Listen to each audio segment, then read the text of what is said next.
I feel like the best records I've made are records where I've really bonded with the artist and I've really understood what they've tried to achieve, and that I've sort of put myself inside their brain and tried to become them, try to become an extension of them, try to know what they're going for, what their next move is going to be, what they like, what they don't like.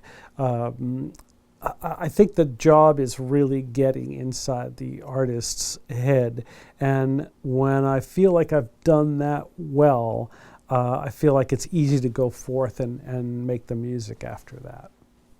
The things that really affected me musically when I was younger, there were a lot of things, from my grandmother's love of opera and always playing opera around the house, to the pop music that I grew up with as a kid. But the things that sort of made me want to be a part of music was probably the first time I heard Jimi Hendrix. I think I was about 10 years old or something like that. And my mind was blown. I mean, I just thought, like, this guy is just, I'd heard plenty of rock music before, and I just thought he took it to this whole other place.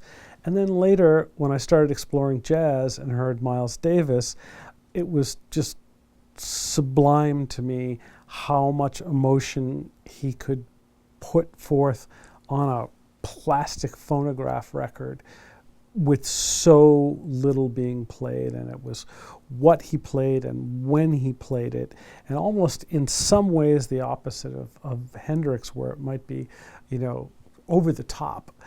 Miles was over the top in his own minimalist sort of way, and those were things that just made me feel like, yeah, I have to be a part of this. And then as a kid, I started playing guitar and playing bass and reading album covers and learning about how records were being made, and really wanted to be a part of that. And then later, being in little bands and all,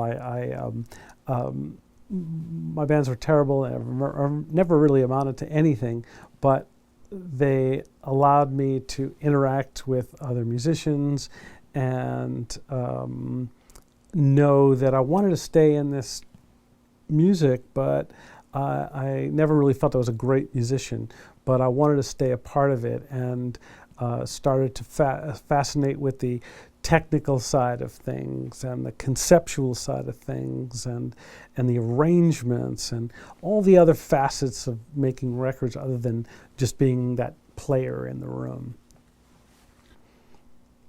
I love artists that reinvent themselves, and artists that are daring, and artists that challenge themselves and try to grow. That, to me, is the most amazing and interesting thing about this business, where you can one day put yourself out on the edge of this precipice and then coast along in a great career for a while, but then put yourself out on a different one and try to look at the world differently, from a different perspective. And artists like David Bowie, John Lennon, Radiohead of the last few years have done that, where they're just constantly trying to reinvent themselves.